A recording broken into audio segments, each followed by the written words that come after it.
Hey everyone. This week we mainly made progress on editor tools, graphics, and some gameplay mechanics. First, let's look at the editor tools. Last week I showed off the basic editor controls we had that allowed us to manipulate these terrain points. This week, Phil worked on some much needed improvements to those tools. First of all, there's this snazzy snapping mode.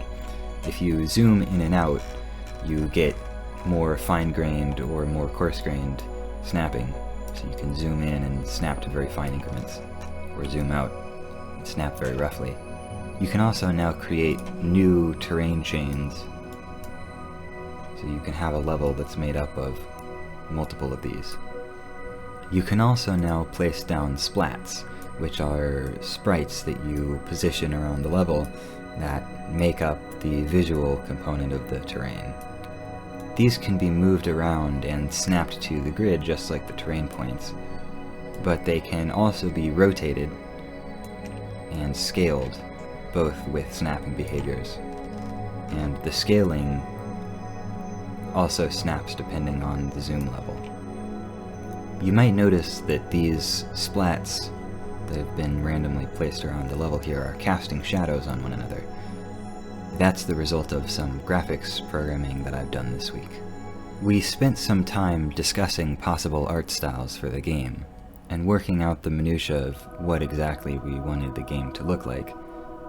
It's still not really set in stone, but one of the styles that we considered was a sort of diegetic paper cutout look, where the player and enemies and pieces of the environment are drawn on cut-out or torn-out pieces of paper that are layered around the environment and are rendered to look like physical pieces of paper stacked on top of one another. To that end, I spent some time working on rendering tech. We didn't have any suitable code for this laying around, so I started by writing an efficient sprite renderer from scratch. Because these sprites are just alpha cutouts, that is to say, they're textures that are mapped onto a quad, and the edge of the sprite is determined by the alpha channel in the texture rather than by actual geometry. We can simplify the rendering pipeline slightly by turning off any sort of anti-aliasing, since to prevent texture bleed, the textures need to have at least 1 pixel of full alpha at the edge anyways. Anti-aliasing geometry edges wouldn't help. Simply generating bitmaps on the GPU and using trilinear sampling for the textures seems to provide plenty good enough edge quality. We should be able to get better quality texture sampling, if needed, at a slight extra cost using a technique called rotated grid supersampling, as described in an article by Ben Golis, which I'll link in the description. We're not using that yet though. In order to get correct results with alpha textures, we have to draw all of the sprites in the scene back to front. In order to help organize the order in which sprites are layered, and also how they cast shadows onto one another, but without the performance cost of fully sorting the sprites by arbitrary depth, we assign splats a layer index and bucket them into one list per layer for rendering. We're able to take advantage of the fact that this is a 2D game in order to get pixel-perfect shadow mapping. We do that by constructing the view matrix for the shadow map in the same way that we construct the normal view matrix, but with an extra shear applied. You can see the effect of that shear on the shadow map in this debug visualization. You can see these darker splats further in the background shear one way, while the brighter splats furthest in the foreground shear the opposite direction.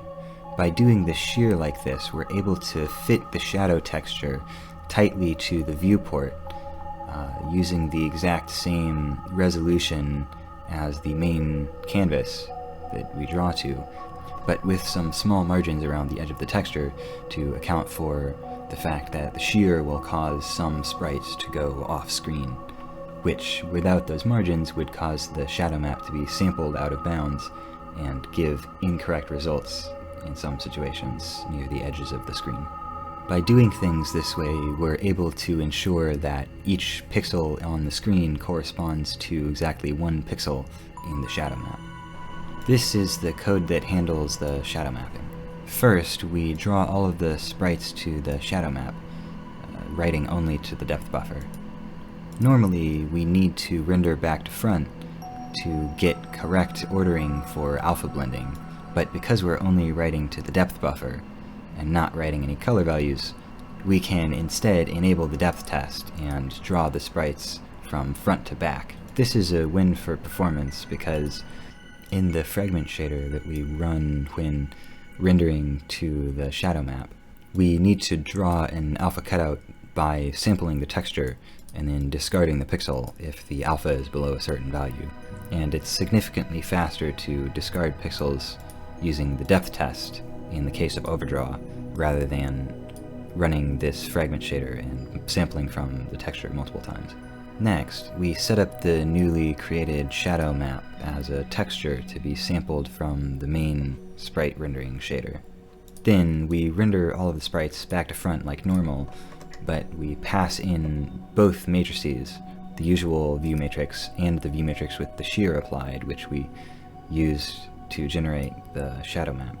In the shader, we do the usual transforms using the usual view matrix, but we use the shadow matrix to calculate what position in the shadow map we need to sample from. In the fragment shader, we use a shadow sampler type to correctly bilinearly interpolate when sampling from the shadow map. This helps get rid of some aliasing.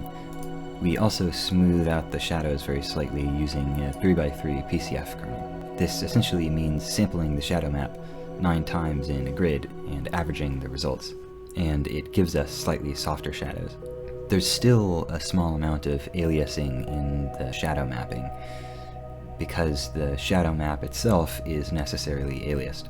There is no way, as far as I know, to properly anti-alias a shadow map.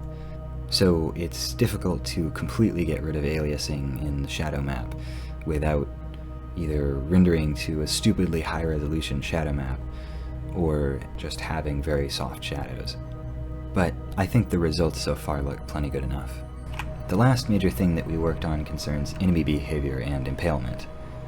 You can see that when the player or an enemy dies in the old Java prototype, they turn into essentially a bag of circles which are connected by distance joints.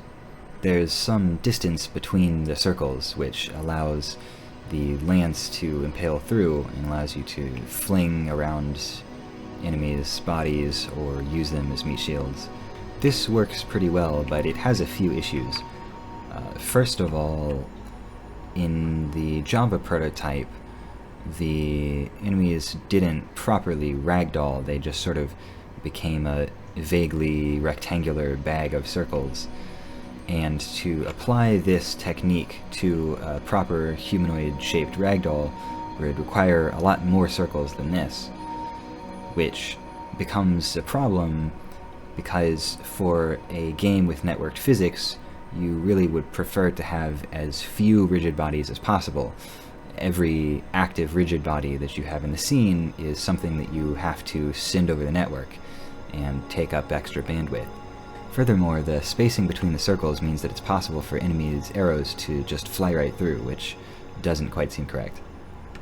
Lastly, because the lance needs to go in between these circles in order to impale, there's some amount of inconsistency, where depending on where you hit, you either push the body or you impale it, and without this debug visualization, it's not entirely clear which is actually going to happen.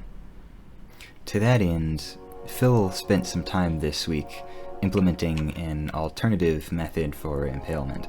Rather than leaving impalement as a sort of accidental emergent property of the physics sim, this method checks for it explicitly, and if it determines that the player is moving in such a way that the lance should impale into part of a ragdoll, then it creates a prismatic joint between the lance and the ragdoll, which is essentially a type of linear joint, in contrast with the rotational joint which attaches the lance to the player. This allows us much more explicit control over how exactly the impalement happens and how exactly the body slides along the lance after it's impaled. But it has its own downsides. For one thing, it is somewhat more complex to implement. Furthermore, although we may ultimately be able to send less data over the network with this method due to being able to have simpler ragdolls, the fact that this method relies on creating and destroying arbitrary numbers of joints could make it more difficult to actually implement the network serialization as compared to the other method. Lastly, as a matter of game feel preference, because it's explicitly joining the ragdoll to the lance, it feels somewhat more stiff than the other method. Strictly speaking, whether that's a good or a bad thing is arguably up to interpretation. It feels more precise and predictable, which could be a good thing, but it arguably also loses some amount of the fun silliness that was present in the behavior of the original prototype. And the fact that the ragdoll is very rigidly attached to the lance can somewhat exacerbate some instabilities in the physics simulation, as you might be able to see with the lance slightly sort of oscillating and bouncing as I move it around with the ragdoll on it. Lastly, although we don't have anything tangibly to show for it yet, we spent the last part of this week beginning to refactor the code in preparation for actually networking the physics simulation. And we should hopefully have some pretty juicy results to show from that process by next week. So, until then, I'll see you around.